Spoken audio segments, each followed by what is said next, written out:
नमस्कार दोस्तों। आज बात करेंगे कि क्या आईपीएल सच में फिक्स होता है। और इसके साथ साथ आपके काफ़ी क्वेश्चन थे जो कि आपने टेलीग्राम पर और कमेंट्स में पूछे थे, उसके बारे में मैं बताऊंगा। पर सबसे पहले बात करते हैं क्या आईपीएल सच में फिक्स होता है। कुछ मैं ऐसे फैक्ट्स आपके सामने रखूंगा जिससे आपको पता चलेगा कि क्या पॉसिबल है फिक्सिंग आईपीएल के अंदर। तो वही बात करते हैं कि जो आईपीएल की टीम होती है उनके ओनर को उनको कितना पे करना पड़ता है किसी टीम का ओनर बनने के लिए। तो कोई भी टीम अगर आपको ओन करनी है भाई, तो आपको 6 से 7 हजार करोड़ रुपए पर टीम के लिए देने पड़ते हैं, जो कि आपको एक साल में नहीं, लगातार 10 साल तक आपको पे करने होते हैं क्रिकेट बोर्ड को। 700 करोड़ 700 करोड़ 700 करोड़ 10 साल के अंदर, एक बार में नहीं। तो भाई किसी टीम को अगर आप 7 हजार करोड़ रुपए दे रहे हो, तो ऐसा कोई नहीं है जो आपको खरीद ले। टीम कोई नहीं खरीद सकता भाई, आईपीएल को कैसे फिक्स कर सकता है। तो ये भाई नेक्स्ट टू इम्पॉसिबल चीज है कि आप पूरे आईपीएल को फिक्स कर लो, ऐसा कुछ नहीं है।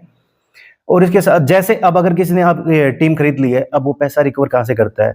हमारे भाई क्रिकेट बोर्ड के पास पैसा इतना है कि अगर उसके राइट ही देखने जाए, मीडिया राइट्स जो होते हैं वो पहले 16 हजार करोड़ में बिके थे, और जो इस बार के अनुमानित जो राइट्स है जो बिके हैं मीडिया राइट्स, वो 30 हजार करोड़ के लमसम बिके हैं भाई। उसमें से हर टीम ओनर के पास ये मान लो कि 400 से 500 करोड़ रुपया गया है। तो रिकवर कैसे करता है अपना पैसा, और साथ में भाई स्पॉन्सरशिप ब्रांडिंग से वो पैसा रिकवर करते हैं जो वो टीम खरीदते हैं। तो उनके पास ऑप्शंस है फिक्सिंग को छोड़कर कि पैसा उनका कहां से आएगा। जितना वो लगाते हैं 6-7 हजार करोड़ रुपए भाई, उससे ज्यादा वो रिकवर करते हैं उनके पास स्पॉन्सरशिप से, और भाई ये मीडिया राइट्स से उनके पास पैसा आ जाता है। तो ऐसा कोई भी फैक्ट नहीं है कि जो ये प्रूफ कर पाए कि आईपीएल के अंदर फिक्सिंग होती है। और भाई हमारा जो क्रिकेट बोर्ड है वो वर्ल्ड का सबसे अमीर क्रिकेट बोर्ड है, तो ये छोटे मोटे जो ये काम होते हैं ना फिक्सिंग वाले, भाई वो इंडियन क्रिकेट बोर्ड नहीं करेगा। मेरे अकॉर्डिंग नहीं है ये पॉसिबल। जो टोटल खेल होता है भाई, वो होता है इसके अंदर बैट फेयर का। वो मैनिपुलेट करती है पब्लिक को, उसी के अकॉर्डिंग पब्लिक को लगता है कि फिक्सिंग होती है। क्योंकि ये मान लो कि पर्दे के सामने तो भाई मैच चल रहा है, आपका क्रिकेट चल रहा है, लेकिन जो पर्दे के पीछे चल रहा है, अभी मान लो पर्दे के आगे कोई मूवी चल रही है, तो उसके पीछे कोई डायरेक्ट करने वाला होता है, कोई बताने वाला होता है। इसी तरह से क्रिकेट के सामने आपका पर्दे के सामने क्रिकेट चल रहा होता है, और पीछे से जो बैट फेयर रेट प्रोवाइड कर रही है ना, क्योंकि भाई बैटिंग मार्केट एक बहुत बड़ा मार्केट है जो कि 90 से 100 देशों में तो लीगल भी है भाई। अपने यहाँ लीगल नहीं है, लीगल है। बट जहां लीगल है तो बैट फेयर वो रेट प्रोवाइड करती है, और बाहर फिक्सिंग चलती है उस चीज में, बैट फेयर में, क्रिकेट में नहीं भाई। और बैट फेयर जो रेट प्रोवाइड करती है भाई 200 से प्लस गेम्स का रेट प्रोवाइड करती है आपको, जिसके अकॉर्डिंग आपके गेम्स चलते हैं या जो रेट्स चलते हैं भाई। ऐसा कुछ नहीं है कि आपकी क्रिकेट के अंदर या आईपीएल के अंदर फिक्सिंग होती है, मेरे अकॉर्डिंग नहीं है। हाँ, बट ऐसे इंसिडेंट हो जाते हैं भाई जिनके अकॉर्डिंग मुझको भी लगता है कि शायद कुछ तो है। तो भाई जैसे आप कल के ही मैच ले लीजिए भाई, जो पहला मैच था हमारा, उसके अंदर जब आप टीम चेज पर थी भाई सेकंड इनिंग में, तो उसने क्या किया भाई, ये मान लो पहली ही बॉल थी जो वाइड +4 थी, और 230 प्लस का स्कोर था भाई। तो वाइड +4 के बाद ऐसा मारा उन्होंने कि लगातार उस तरफ मैच ले गए भाई, और 2 विकेट थी आपकी। और उसके बाद लगातार भाई जब चेजिंग, ये मान लो कि चेज बिल्कुल आसान हो गया, उसके बाद लगातार 5 वाइड आती है, जो कि नेक्स्ट टू इम्पॉसिबल है भाई। ऐसा पॉसिबल ही नहीं कि लगातार किसी गेम में लगातार 5 वाइड आ जाए भाई, ये थोड़ा सा अजीब लगता है। और पहली बॉल पर वाइड +4 जाना, और उसके बाद लगातार चेज की तरफ मैच जाना, और चेजेबल पॉइंट पर आने के बाद लगातार 5 वाइड जाना, और उसके बाद विकेट विकेट विकेट और डिफेंड हो जाना भाई, ये थोड़ा कुछ गलत लगता है। इससे पहले भाई आरसीबी का मैच था 6-7 दिन पहले, आरसीबी वर्सेस सीएसके में भी। तो भाई आरसीबी के जो भाई कैच छूटे थे, ये मान लो कि 2 ओवर के अंदर भाई 4 कैच छूटे, उन्होंने कैच छोड़ दी, और भाई 5वीं कैच फिर से गई, और वो भी हाथ के अंदर हो गई, वो कैच पकड़ ली।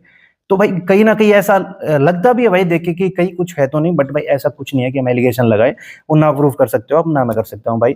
मेरे अकॉर्डिंग ये कि फेयर गेम है भाई। बट कुछ इंसिडेंट ऐसे होते हैं जो क्रिकेट लवर होते हैं, मैं भी क्रिकेट लवर हूँ, अजीब लगता है उनको देखकर कि हाँ, ये शायद नहीं होना चाहिए था। जैसे 5 वाइड आ गई, ऐसा नहीं होना चाहिए था। अगला जो क्वेश्चन था उसके बारे में बात करते हैं, बैट फेयर का क्या चक्कर रहता है भाई।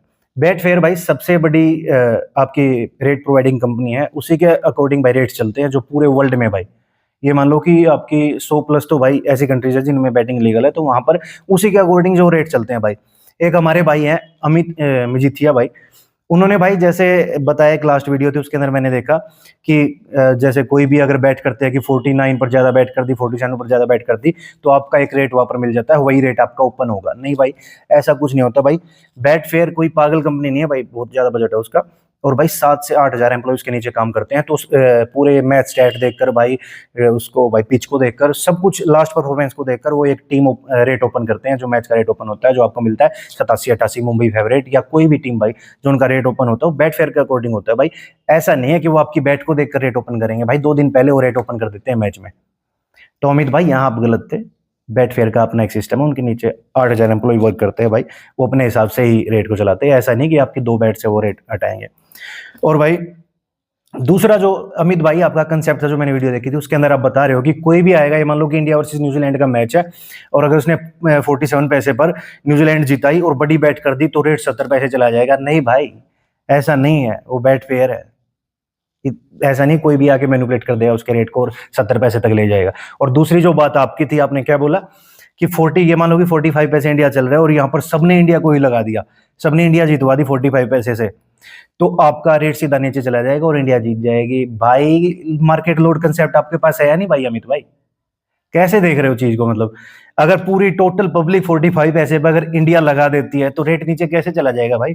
मतलब बैट फेयर अपना लॉस करवा लेगा, जो पैसा उन्होंने लगाया सारा पैसा उनको दे देगा और अपने पास कुछ नहीं रखेगा भाई। तो ऐसा नहीं है भाई, अगर total public total market load अगर इंडिया पे हो गया 45 पैसे पे भी, तो मैच टोटल न्यूजीलैंड की तरफ चला जाएगा, नीचे रेट नहीं जाएगा भाई, ऊपर जाएगा। ये कंसेप्ट गलत है भाई आपका, चाहे आप बुक की हो, बट ये कंसेप्ट आप गलत समझा रहे थे। तो ये चीजें थी जो मैंने अभी क्लियर की है। इसके बाद भाई आपका क्वेश्चन था क्या बैटिंग में सच में जीता जा सकता है?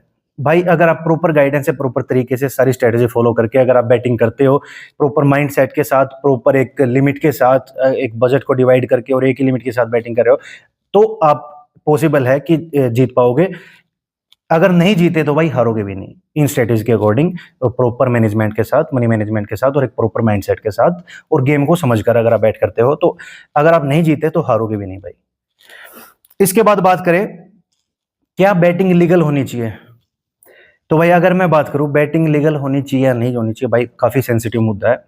तो मेरे अकॉर्डिंग आज के टाइम पर जो फैंटेसी गेम्स चले, चाहे ड्रीम 11 है, माई सर्कल 11 है, या आपके प्रोबो आ गए, या आपका विंजो वगैरह, या लूडो चल रही है, या आपका रमी सर्कल चल रहा है, सारे क्रिकेटर वगैरह भाई या एक्टर वगैरह है उनको प्रमोट कर रहे हैं, तो गैम्बलिंग ही तो भाई, गैम्बलिंग ही चल रही है, लीगल गैम्बलिंग है माई सर्कल 11 पे ही, एक तरीके से गैम्बलिंग है। अब ड्रीम 11 को मान लो, अगर आप ये मान लो कि अगर उन्होंने प्रूव कर दिया भाई वो गेम ऑफ स्टैट्स है, अगर आप 1/1 का गेम खेल रहे हो उसके अंदर, या 1/4 का गेम खेल रहे हो, तो मैं मानता हूं कि वो गेम ऑफ स्टैट है, आप अपनी टीम के अकॉर्डिंग जीत सकते हो। बट जो भाई मेगा कॉन्टेस्ट है जिसके अंदर 3 करोड़ आदमी या 40 करोड़ आदमी पार्टिसिपेट कर रहे हैं, 4 करोड़ आदमी जो है पार्टिसिपेट कर रहे हैं, उस 4 करोड़ आदमी में से भाई एक आदमी को मिलेंगे 3 करोड़ रुपए। टोटल गेम ऑफ चांस हो गया ना भाई, 4 करोड़ आदमी में से एक आदमी जीत रहा है, 0.000000001% विनिंग चांस। कहीं से भी भाई गेम ऑफ स्टैट्स नहीं है, ये टोटल गेम ऑफ लक है ड्रीम 11 का। अगर हाँ आप मेगा कॉन्टेस्ट को बंद करके ड्रीम 11 के अंदर और 1/1 या 1/4 या 1/10 तक चलाते हो, तो मे बी ये गेम ऑफ स्टैट होगा, बट अभी के लिए ड्रीम 11 गेम ऑफ स्टैट मेरे अकॉर्डिंग नहीं है, टोटल गेम ऑफ चांस है। और भाई सेम काम माई सर्कल 11 का है। और भाई आज से पहले इतने लाइव पब्लिक कहाँ थी भाई, जो हॉटस्टार पर मैच देख रहे हो 24-24 करोड़ आदमी बैठे रहते हैं, इन्हीं की वजह से तो है। 24 करोड़ यूजर तो भाई आपके ड्रीम 11 के ही है, उनमें से मान लो कि 15 करोड़ तो आदमी ड्रीम 11 वाले ही मैच टाइम पे देख रहे हैं ना, विकेट आ गई, मेरे पॉइंट आ गई है, वो टोटल लाइव बैठे हैं भाई। आज से पहले ऐसा नहीं था भाई।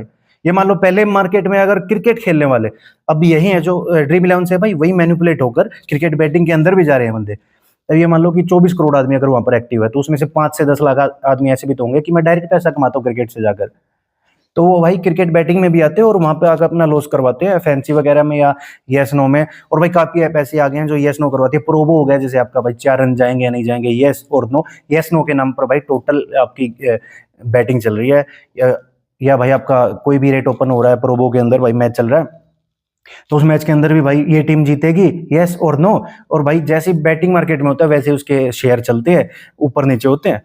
तो मेरे अकॉर्डिंग तो ये सब हो रहा है, तो इसके अकॉर्डिंग तो भाई बैटिंग को इलीगल कर दो ना। उसके जो फैंटेसीज है, जो यस नो या रन वगैरह, उनको खत्म करके बस एक रेट निकालो कि मैच का है, जो मैच का ही रेट चले, जैसे प्रोबो पे चलता है यस नो, एक बस मैच का रेट जो होता है उस पर भाई आपकी कैलकुलेशन भी चलेगी, आपको टीम स्टैट का पता है, आपको प्लेयर्स का पता है, तो आप हाँ ना में जीत सकते हो भाई प्रॉपर बैटिंग के अंदर किसी भी साइड के अंदर, बाकी सारी फैंसीज को बंद करके, और भाई एक मैच के अंदर आप बैट लगवा सकते हो। मेरे अकॉर्डिंग इस तरह से आप बैटिंग को लीगल कर सकते हो।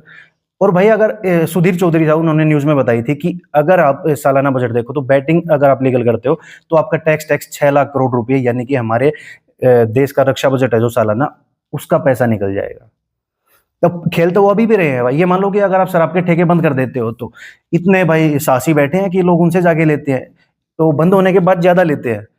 तो ऐसा नहीं है कि आप ये बैटिंग बंद कर रखी है आपने, लीगल नहीं है, इलीगल है यहाँ पे, बट अभी जो पैसा जा रहा है ना वो इलीगल तरीके से सारा पैसा बाहर जा रहा है। अगर आप लीगल कर देते हो तो देश का पैसा देश के अंदर रहेगा और अच्छी जगह पर लगेगा, हमारे रक्षा बजट में जाएगा, देश की तरक्की में लगेगा।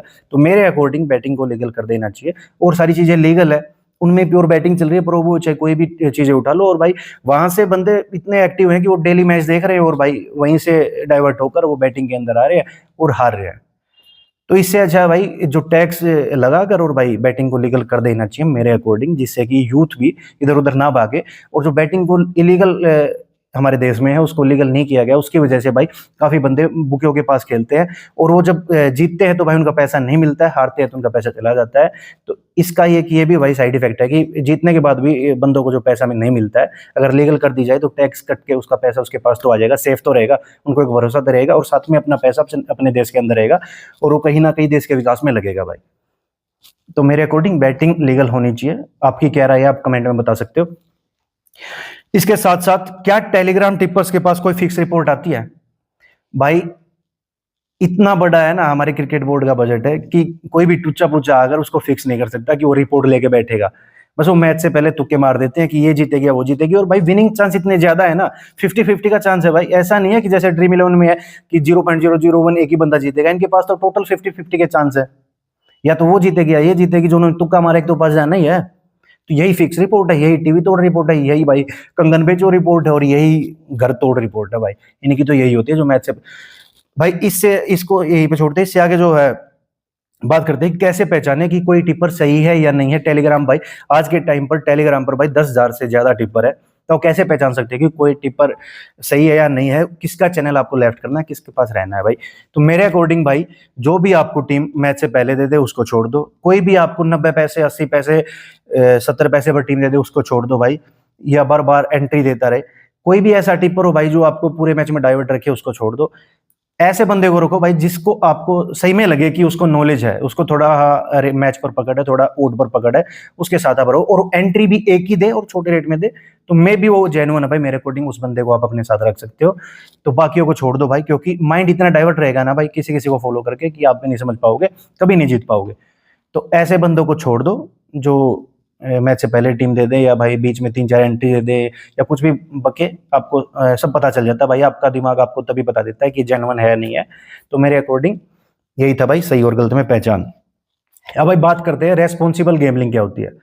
रेस्पॉन्सिबल गेमलिंग भाई, अगर आप गैम्बलिंग के प्रति रेस्पॉन्सिबल रहते हो, एक जिम्मेदार नागरिक की तरह भाई, अगर गैम्बलिंग के रूल्स फॉलो करके, स्ट्रेटेजी फॉलो करके अगर आप गैम्बलिंग करते हो तो वही रेस्पॉन्सिबल गैम्बलिंग है। मान लो कि अगर आपने लिमिट को डिवाइड कर लिया है, बजट को डिवाइड कर लिया लिमिट्स में, और पर लिमिट से एक मैच कर रहे हो, ऐसा नहीं है कि 20,000 आपकी बजट है और आपने 1,000 रुपये का लिमिट 1,000 में लिमिट डिवाइड कर ली और पहले ही मैच में आपने 20,000 से बैट कर दी, तो वो इरेस्पॉन्सिबल गैम्बलिंग है भाई। सही स्ट्रेटेजी के साथ, सही स्टेट्स के साथ अपना दिमाग लगाकर पर मैच पर लिमिट करना, और भाई टोटल मतलब प्रॉपर स्टेट के साथ अगर आप गैमलिंग को फॉलो करोगे सही तरीके से तो वो रेस्पॉन्सिबल गैमलिंग हो जाती है। इन चीजों को फॉलो करके आप गैमलिंग में जीत सकते हो, और अगर नहीं जीतोगे तो भाई आप लॉस में नहीं रहोगे। तो आज की वीडियो में इतना ही था भाई, मिलते हैं अगली वीडियो में, तब तक के लिए टाटा बाय बाय।